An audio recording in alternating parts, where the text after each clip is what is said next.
Good morning, welcome to Flash Dash New. We will see through 10 breaking news. So, stay until end. Headlines. 1. Trump's latest insults against Harris stir GOP concerns. 2. WHO partners with TikTok to promote science-based health information. 3. Fentanyl crisis and the fight for education. 4. LVMH's Bernard Arnault surpasses Mark Zuckerberg, becomes third richest person after wealth surge. Russia's unprepared artillery in Kursk allowed Ukrainian invasion success. 6. Marburg virus outbreak in Rwanda claims 6 lives.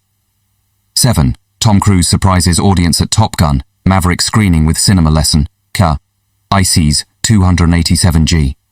Program enhancing collaboration for immigration enforcement. 9. Cardinals manager Oliver Marmol and top exec John Mozeliak to return in 2025. 10. California governor vetoes ambitious AI legislation. Now we looking details. Trump's latest insults against Harris stir GOP concerns. In a heated weekend of rallies, former President Donald Trump repeated personal attacks against Vice President Kamala Harris, calling her mentally impaired and blaming her for the state of illegal immigration under the Biden administration. Trump first made these comments on Saturday in Prairie du Chien, Wisconsin, and reiterated them at a Sunday rally in Erie, Pennsylvania, where he stated, "I believe she was born that way." These remarks have sparked concern among some Republican allies who are urging Trump to stay focused on key issues. Senator Lindsey Graham, a close Trump ally, emphasized on CNN's State of the Union that Trump should focus on issues where voters trust him more, such as the economy, inflation, and foreign policy. "When people look at the state of play, they trust you. Focus on those," Graham advised.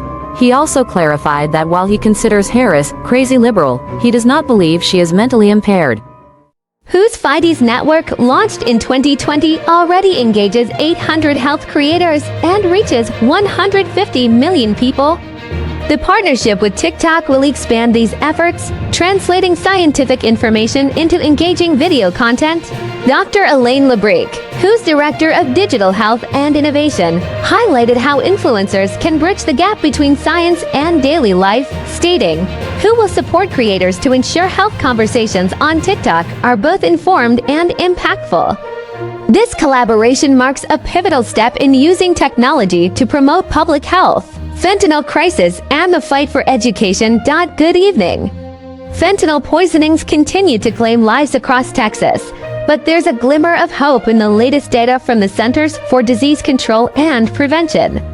The statistics reveal a slight but promising decrease in fentanyl-related deaths, mirroring a broader nationwide trend that began earlier this year. According to the officials, this decline is due in part to increased awareness of the deadly drug. One person leading the charge for fentanyl education is Stefanie Roe, a Texas mother who tragically lost her 19-year-old son, Tucker, to fentanyl poisoning in 2021. Since her son's death, Stefanie has been tireless in her efforts to prevent similar tragedies. She founded the nonprofit Texas Against Fentanyl, dedicated to raising awareness, supporting affected families, and advocating for stronger legislation. Last year, Texas took a major step with the passage of Tucker's Law, signed by Governor Greg Abbott. This law mandates that students in grades 6 to 12 receive education on the dangers of fentanyl. Stefanie played a critical role in pushing this legislation forward, believing that knowledge is the key to saving lives. While schools have started incorporating fentanyl education, Stefanie acknowledges the challenges, calling it an unfunded mandate. Texas Against Fentanyl is now collaborating with the Texas Education Agency to develop a curriculum to better equip schools in teaching this life-saving material. As the next legislative session approaches, Stefanie plans to advocate for improvements to Tucker's Law and push for new policies, including the decriminalization of fentanyl test strips, which help detect the drug in substances. Though illegal in Texas, these test strips could play a crucial role in preventing overdose deaths. "We're mad moms who have lost our children," Stefanie said, "and we're not backing down." LVMH's Bernard Arnault surpasses Mark Zuckerberg, becomes third richest person after wealth surged. In a remarkable financial turnaround, Bernard Arnault, chairman and CEO of luxury goods giant LVMH, has surpassed Meta's Mark Zuckerberg to become the world's third richest person. This comes after a surge in Arnault's wealth, fueled by China's economic stimulus efforts, which increased his fortune by a staggering $30 billion. Arnault, who started the year with significant losses more than $24 billion, was a major beneficiary of China's latest stimulus package aimed at reviving the world's second-largest economy. LVMH, which owns high-end brands such as Louis Vuitton and Dior, has long been popular with Chinese luxury consumers, and the economic boost has had a direct impact on the company's performance. China's green light for the mega stimulus package has reignited luxury spending, catapulting Arnault's fortune to new heights. In one day alone, his wealth surged by $17 billion, securing his spot as the third richest person globally. This rebound highlights how the luxury sector is intricately linked to China's economic health and consumer spending, with Arnault's fortune seeing massive gains due to this strategic shift in China's economic policies. As Arnault enjoys this wealth boost, it demonstrates the profound influence of global markets on personal fortunes, especially for those in industries like luxury goods that are highly dependent on international consumer trends. Despite this firepower, the lack of proper deployment and intelligence crippled Russia's ability to defend against the unexpected attack. Military experts like Kursk, a Ukrainian drone operator, highlighted that with proper coordination, Russian artillery could have made it nearly impossible for Ukraine to succeed. However, retired Russian General Andrei Gurylev acknowledged the failure in intelligence, admitting that the forces guarding the border lacked necessary assets and never expected an attack into Kursk.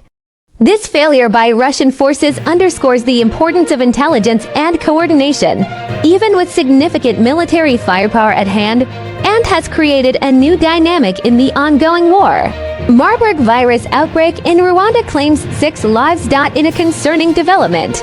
Rwanda's health minister Sabin Nsanzimana has confirmed that 6 people have died from the Marburg virus, with 20 total cases reported since the start of the outbreak. The virus, a deadly hemorrhagic fever, has primarily affected healthcare workers, particularly in the intensive care unit. In a statement posted on social media, Nsanzimana explained, the majority of cases and deaths are among healthcare workers, mainly those working in intensive care. Efforts are now underway to trace individuals who have come into contact with infected patients to contain the virus's spread. Marburg disease, from the same family as Ebola, has a fatality rate of up to 88%. It originates from fruit bats and spreads through contact with the bodily fluids of infected individuals. Symptoms include severe headaches, vomiting, muscle aches, and stomach pain. Tom Cruise surprises audience at Top Gun. Maverick screening with cinema lesson. In true Tom Cruise fashion, the Hollywood icon surprised fans during a special screening of Top Gun, Maverick at London's Royal Albert Hall.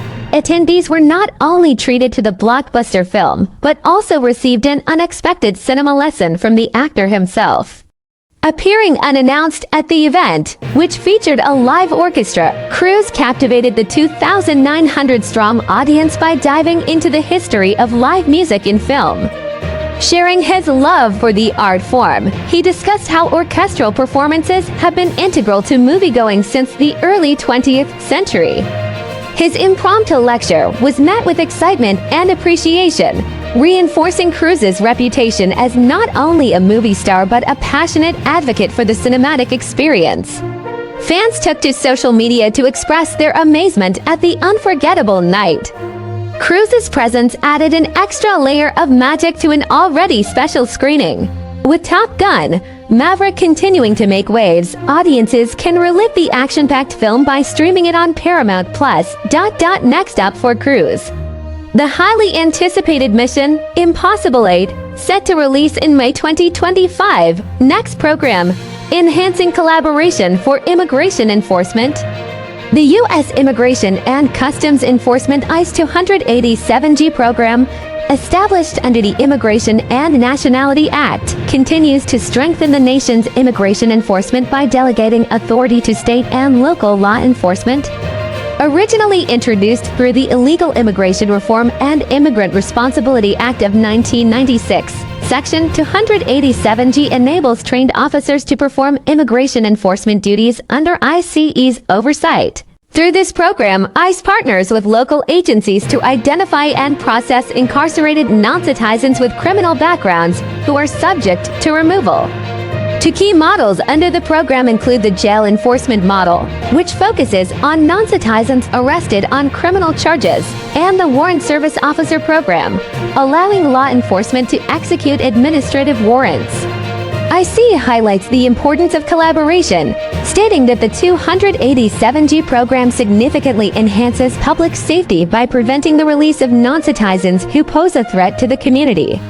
For jurisdictions interested in participating, agencies must sign a Memorandum of Agreement MOA with ICE, and officers must meet certain criteria, including U.S. citizenship and law enforcement experience. Cardinals manager Oliver Marble and top exec John Mozeliak to return in 2025, despite two consecutive underwhelming seasons.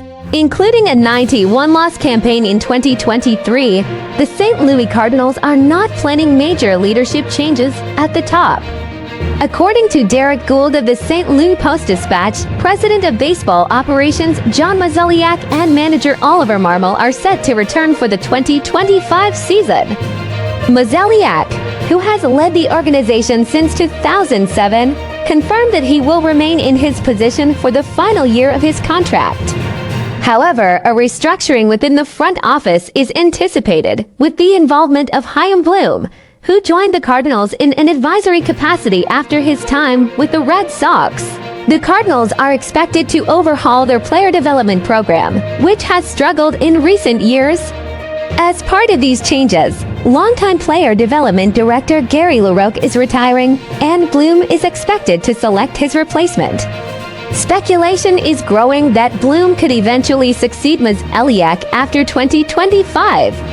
The Cardinals are also rumored to be considering trading key veterans such as Sonny Gray, Wilson Contreras, and Nolan Arenado, while closer Ryan Helsley could be moved before his final year of arbitration. Further details on the team's direction are expected from owner Bill DeWitt, who will address the media soon. California governor vetoes ambitious AI legislation. California Governor Gavin Newsom has vetoed a groundbreaking bill aimed at regulating artificial intelligence, marking a significant moment in the national debate over AI legislation. Senate Bill 1047, which would have been the first in the country to mandate strict safety measures for AI systems, was blocked by the governor, who called the bill flawed.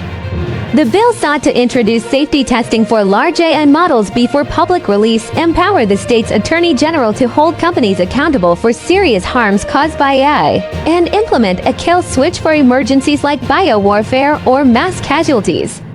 Newsom, however, stated that the bill was too focused on larger AI systems and did not adequately address the broader spectrum of risks associated with the technology. I believe this approach is not the best way to protect the public from real threats posed by AI, Newsom said in a statement. The veto has sparked backlash, especially from academics and tech experts pushing for regulatory action on AI. Concerns over the potential harms of unregulated AI, including disinformation and biowarfare, have grown in recent years. Some, including Elon Musk, have expressed support for stricter oversight of AI's rapid growth, while others, like venture capitalists and major tech companies, argue that the bill could stifle innovation and harm smaller developers. Governor Newsom emphasized the need for more nuanced regulation and has tasked AI experts, including Stanford's FEI Lee, to assist in crafting a more balanced approach.